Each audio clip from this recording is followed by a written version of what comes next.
चौहान समाज को सभी लोग जानते हैं। दक्ष प्रजापति का इतिहास लिखा गया, प्रजापति जी को सभी लोग जानते हैं। गोहराज निषाद का इतिहास लिखा गया, गोहराज निषाद के वंशजों को, निषाद समाज को सब लोग जानते हैं। इसी देश में ठाकुर को सब लोग जानते हैं क्योंकि महाराणा प्रताप का इतिहास लिखा गया। लेकिन साथियों, इतिहासकारों ने राजा सुहेलदेव राजभर जी का इतिहास नहीं लिखा, इसलिए हमें आपको पहचानने वाला इस धरती पर कोई नहीं था। सबसे बड़ा दुर्भाग्य हमारा आपका यही था। बताइए सही कह रहा हूं कि गलत कह रहा हूं? लेकिन धन्यवाद देता हूं माननीय नेताजी को। नेताजी ने कहा इस लोकतंत्र में जब संविधान आया, 1950 में संविधान लागू हुआ, 1952 से वोट चालू हुआ, लेकिन संविधान में इस जो समाज राजभर जाति के लोग थे, ऐसे लोगों को क्रिमिनल ऑफ कास्ट में रख दिया गया, मतलब कि जन्मजात अपराधी। आप ध्यान रखिएगा इस बात को। माँ के गर्भ से बेटा पैदा हुआ या बेटी पैदा हुई, सबके माथे पर लिख दिया जाता था संविधान के द्वारा। ये बता दिया जाता था कि ये राजभर जाति में, राजभर कुल में जो भी पैदा होगा, वो चाहे छोटा बालक हो चाहे बड़ा हो, पढ़ लिख करके होनहार हो जाए, बड़ा हो जाए, नौकरी कर ले, सब कुछ कर ले, लेकिन इसको देश की सरकार, देश का संविधान, देश का कानून हमेशा इस निगाह से देखेगा कि जन्मजात अपराधी है। मैं आपको याद दिलाना चाहता हूं, आज के 25 साल पहले, 30 साल पहले, 40 साल पहले जब भी आपके थाने के अंतर्गत कहीं पर छिनैती होती थी, कहीं पर चोरी होता था, कहीं पर लूट होता था, कोई भी मामला होता था, उस मामले को दबाने के लिए और जल्द से जल्द गिरफ्तार करने के लिए अगर चोरी करता था किसी अन्य जाति का, तो दरोगा जी की गाड़ी राजभर बस्ती में आती थी और 4 नौजवानों को लाद करके थाने लेके जाती थी। ये बातें क्यों आती थी? इन बातों को हम लोगों ने देखा, समझने का प्रयास किया कि चोरी कोई और कर रहा है, डकैती कोई और कर रहा है, हत्या कोई और कर रहा है। पकड़ के हमारा नौजवान जा रहा है, थाने में नौजवान जाता था, 20 लाठी मारते थे और जबरदस्ती उससे कहते थे कि तुम कबूल करो कि चोरी तुमने किया है। हमारा नौजवान मार के डर से वो कबूल कर लेता था कि नहीं मैंने चोरी किया है, लेकिन उसके बाद जब उसकी जांच होती थी, जमानत लेके लड़का घर आ जाता था और घर आकर के फिर वही समस्या होती थी, चोरी के कोई और करता था और पीटा जाता था हमारा राजभर समाज। आज के 25 साल 30 साल पहले यही ड्रामा चलता था। इसी बात को जब 27 अक्टूबर 2002 को पार्टी बनी, पार्टी बनाने के बाद हम लोग अपने भाषणों में कहा करते थे, अगर हम जन्मजात अपराधी हैं, ये सरकार, ये शासन और प्रशासन अगर हमको मानता है कि मैं जन्मजात अपराधी हूं, तो मुझे अपराध करने का लाइसेंस दे दिया जाए। जैसे ही लाइसेंस मिलेगा मैं पूरे थाने को लूट लूंगा, डीएम साहब के ऑफिस को लूटने का काम करूंगा, हमको लाइसेंस देने का काम किया जाए। और साथियों, नौबत ये हो गई, हम लोगों ने धरना किया, प्रदर्शन किया, चक्का जाम किया। जब हमारे नौजवान के साथ अन्याय होता था, हम थाने का घेराव करते थे, लाठी चार्ज होता था, पुलिस से भिड़ जाते थे कि हम कदापि अपने नौजवान के साथ अन्याय नहीं होने देंगे। और उसी का दुष्परिणाम निकला साथियों कि बहुत सारे कार्यकर्ताओं के खिलाफ मुकदमा पंजीकृत हुआ, लेकिन अपने कदम को पीछे नहीं हटाना मुनासिब समझे। हमने अपने कदम को पीछे नहीं हटाया क्योंकि मेरे अंदर जो खून दौड़ता है वो राजा सुहेलदेव राजभर का खून है। इन्होंने विदेशी आक्रांता से लोहा लिया था और मैं इस देश और प्रदेश की सरकार से लोहा लेने का काम हम लोग करते हैं। इस बात के लिए करते हैं कि हम कभी भी झुकने का काम नहीं करेंगे।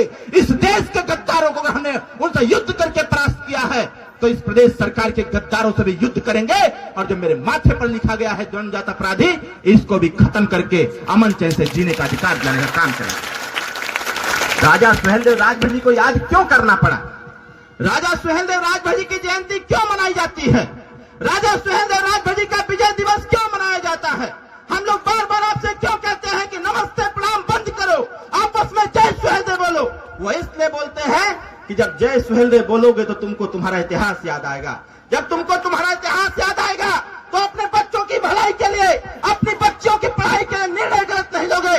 जो गद्दार बेईमान आपको अपनी राजनीति के दुकान में अपना सामान बना के रखते थे, जब वोट का समय आता था तो लोग दारू मुर्गा पैसा देके आपका वोट लेते थे, ऐसे लोगों की कलई खुल जाएगी और फिर आप भी चालाक हो जाओगे कि मुझे दारू मुर्गा पैसा पर नहीं बिकना है। अगर मुझे बिकना है तो अपने बच्चों की व्यवस्थाओं के निर्माण के लिए बिकना है और उनके हाथ में बिकना है जो हमारे बच्चों के भविष्य को सुरक्षित रखने का काम करते हैं। उसका नाम ओम प्रकाश राजभर साथियों, बाकी कोई दूसरा नहीं। आपको इस बात को जानने की आवश्यकता है। लोग हैसियत हमारी पूछते हैं कि तुम्हारी हैसियत क्या है? अरे भाई, हमारी हैसियत का आकलन करने का दुस्साहस इस धरती पर कोई नहीं कर सकता।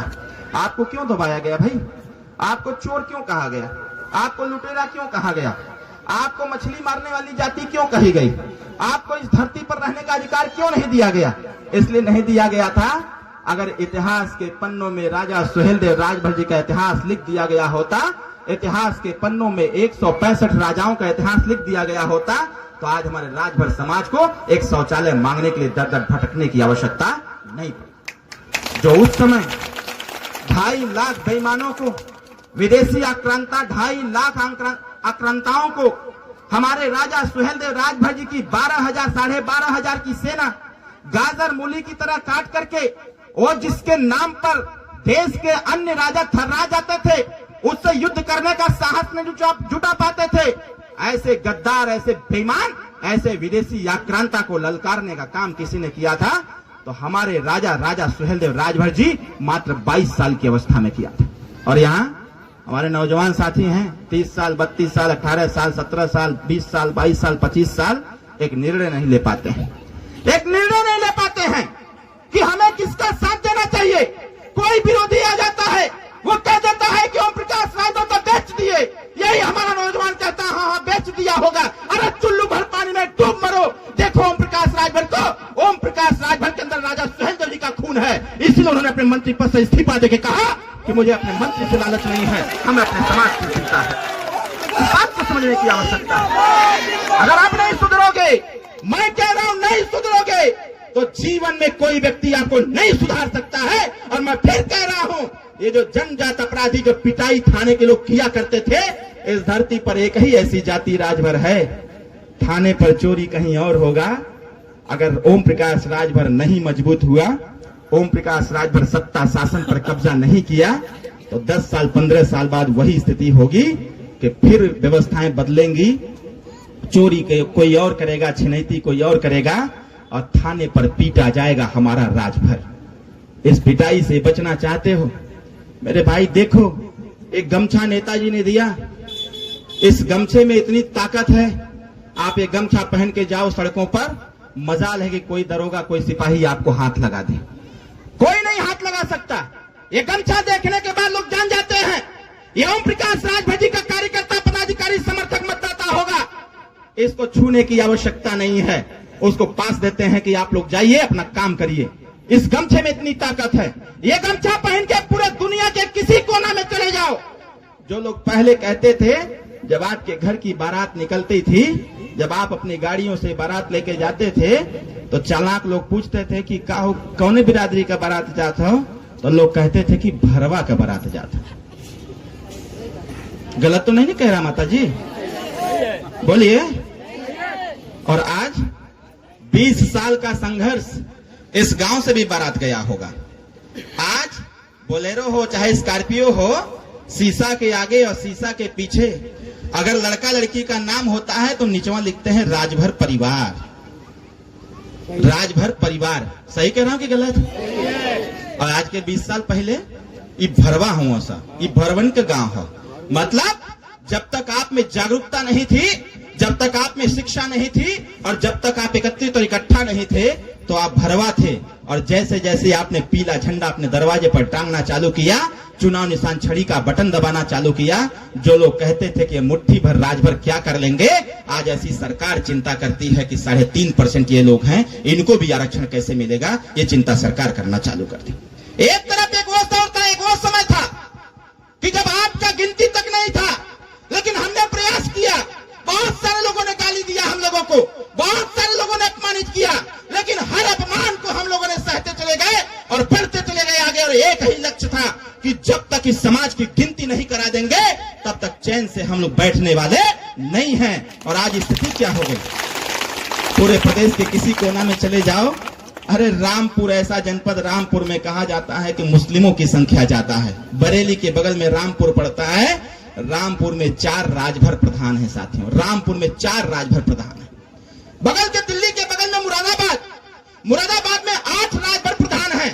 बगल के दिल्ली के बगल में अमरोहा है, वहां पर 3 प्रधान राजभर समाज के लोग हैं। पूर्वांचल की बात छोड़ दीजिए, जहां तक राजभर समाज के लोग हैं वो अपना दबदबा बना के रखे हुए हैं कि हम राजभर हैं, हमेशा से राजा का गुण हमारे अंदर रहा है, तो मुझे भी राजा बनने का हिस्सा चाहिए, मुझे भी राजा बनना है और राजा बन के अपना हिस्सेदारी ले लेने की आवश्यकता है। लेकिन यहाँ क्या होता है, अभी मैं समझाऊंगा, चला जाऊंगा, कोई विरोधी आएगा, अरे जुटही फालतू में ऐसा ही सब चलत रहेला, देखत हुआ ओम प्रकाश राजभर अपने लड़का खातिर खाली परेशान हुआ। तो आप लोग हाँ हाँ सही है कहा, तो वह लड़के खातिर परेशान हो। अरे कौन ऐसा नेता है बता दो तो जरा, कौन ऐसा नेता है भाई राजभर समाज का जो आपको जगाने के लिए रात को 1:30 बजे, 2 बजे, 2:30 बजे, 3 बजे मीटिंग करता हो? जरा बताओ एक नाम हमको, तो मैं बताऊं एक नेता का नाम बताओ। लोग आएंगे कहेंगे मैं बिरादरी का नेता हूं, हमको वोट कर दो। अरे वोट करके क्या पाओगे? वोट तो लंबे समय से करते चले आ रहे हो। अगर वोट देने के बाद भी अगर आपकी जाति पहचान न बन पाई तो फिर हिस्सेदारी कहां से प्राप्त होगा? ये बात करने की आवश्यकता है, समझने की आवश्यकता है आपको। छोटे छोटे लोग, एक नेता ने, एक नेता जिस प्रकार से राजा सुहेलदेव राजभर, एक राजा पूरे दुनिया को संदेश दे दिया, पूरे दुनिया को। आप कल्पना करना मेरी बातों को, एक राजा सुहेलदेव राजभर, एक राजा पूरे दुनिया को संदेश दे दिया। अगर भारत के तरफ गंदी निगाह से देखोगे तो तुम्हारी आंख निकाल ली जाएंगी और आंख निकाल करके हमारे भारत के बच्चे गोटी खेलने का कार्य करेंगे। ऐसा संदेश दुनिया के लोगों को देने का कार्य किया। और एक युद्ध,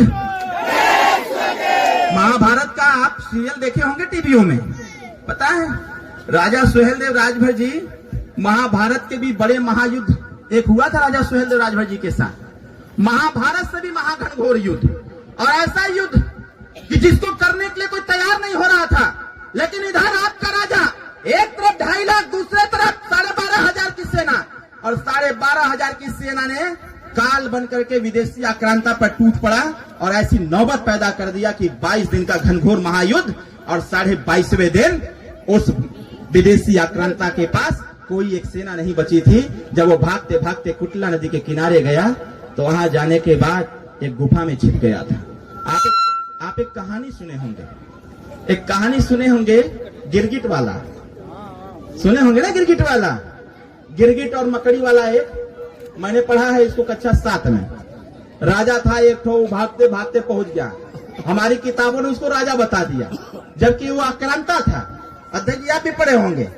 एक राजा था, भागते भागते पहुंचा, गुफा में जाकर के छुप गया, मकड़ी ने पूरा मकड़ जाल लगा दिया। दूसरा जो राजा था वो भागते भागते पहुंचा, उसको कहीं नहीं सुधा, वो लगा सोचने कि आखिर वो गया कहां। जब उसका ध्यान जाता है उस गुफे की तरफ तो जाता है तो देखता है कि तो मकड़ी जाला लगा रखी है। राजा को समझ में नहीं आता है कि मैं क्या करूं। तब तक उसी गुफा के ऊपर एक पेड़ पर गिरगिट बैठा हुआ था। गिरगिट बार बार अपना गर्दन ऊपर नीचे कर रहा था। राजा को समझ में नहीं आ रहा था। जब ध्यान से राजा ने देखा, समझने का प्रयास किया, तो राजा को पता चला कि गिरगिट इशारा कर रहा है कि ये तुम्हारा जो बेईमान धूर्त है इसी में है, तुम चलाओ तीर, इसको निकाल के मार डालो। नाम नहीं दिया था किसी ने, बस एक राजा था। अरे वो राजा यही राजा थे, महाराजा सुहेलदेव राजभर। जब विदेशी आक्रांता के साथ युद्ध हुआ नानपारा के मैदान में, जब वहां उसकी सारी सेना मारी गई तो त्राहिमाम करते हुए जान बचा के भागने लगा। भागते भागते जब पहुंचा कुटला नदी के किनारे, आज भी वहां पर माननीय नेताजी के लेटर पैड से, नेताजी के प्रयास से 287 करोड़ रुपया दे करके कुटला नदी का विस्तार किया गया है, पर्यटक स्थल घोषित किया गया है। वो वही स्थान है जहां पर विदेशी आक्रांता जब अकेले बच गया। आप कल्पना करिएगा कि आप क्या हैं। एक तरफ एक वो दौर था कि जब उसके नाम से अच्छे अच्छे राजा उसकी दास्तान को स्वीकार करते थे और अपनी पूरी सेना उसको दे देते, लेके जाइए हम आपकी दास्तान को स्वीकार करते हैं, हमको मत मारिएगा। और ऐसे विदेशी आक्रांता को रोकने का काम किसी ने किया तो 22 साल के लड़के ने, जो राजभर समाज से था, महाराजा सुहेलदेव राजभर जी ने किया था। और जब उसको अंतिम युद्ध के दिन जब भागते भागते पहुंचता है कुटला नदी के किनारे, वो जाकर के उसी में छुप जाता है गुफा में। और जैसे गुफा में छुपता है, मकड़ी पूरा जाला लगा देती है। राजा सुहेलदेव राजभर घोड़े पर सवार होकर सोचते हैं कि आखिर गया कहां। देखते हैं गुफा की तरफ तो मकड़ी जाला लगा रखी थी। जैसे ही उनका ध्यान जाता है गिरगिट पर, तो गिरगिट बार बार ऊपर नीचे मुड़ी करता है। वो समझ नहीं पाते हैं, लेकिन उनका घोड़ा समझ जाता है कि इसी में है। उनका घोड़ा समझ जाता है तो इसी में है। उनका घोड़ा पैर उठा के धम्म मारता है। राजा सुहेलदेव राजभर जी समझ जाते हैं कि यहीं पर है। राजा सुहेलदेव राजभर जी शब्द भेदी बाण चलाने का ज्ञान जानते थे, ये शायद कुछ लोगों को पता होगा। राजा सुहेलदेव राजभर शब्द भेदी बाण चलाने का ज्ञान जानते थे। ये इतिहास के पन्नों में आपको नहीं मिलेगा। आप किसी से पूछेंगे तो वो कहेंगे ऐसा ही है। कौन जानता था कि राजा दशरथ जी को भी शब्द भेदी बाण चलाने का ज्ञान प्राप्त था? वो तो अंधे थे ना भैया, अंधे थे ना वो, दशरथ जी नहीं, सॉरी, राजा दशरथ जी को भी पता था शब्द भेदी बाण चलाने का ज्ञान। और आज पूरा सब लोग जानते हैं, पृथ्वीराज चौहान भी शब्द भेदी जानते थे, पृथ्वीराज चौहान भी शब्द भेदी जानते थे, ये सब जानते हैं। लेकिन सोहेल देव जी जानते थे, इसके बारे में कोई नहीं जानते। बताएंगे तो क्या झूठे कह रहे हैं। लेकिन जब इतिहास के पन्ने खंगाले गए और विदेशी जो आक्रांता थे, जब उनके इतिहास को पढ़ा गया, मुस्लिमों के इतिहास को पढ़ा गया, तब उसमें लास्ट में आता है कि राजा सोहेल देव राजभर एक तीर चलाए थे और वो तीर शब्द भेदी बाण, उसी का नाम है। शब्द भेदी बाण का जो ज्ञान था उनको, वो तीर चलाए थे, वही तीर जाकर के मकड़ी का झाला चीरते हुए जाकर के उस विदेशी आक्रांता को लगा था और उस गुफा से चिल्लाते हुए बाहर आया था। और राजा सोहेल देव राजभर अपनी 80 किलो की तलवार से उसका 2 धड़ कर दिया था। एक को कुंड में फेंक दिया था और दूसरे को वहां पर जो तालाब है उसमें फेंकने का कार्य किया था।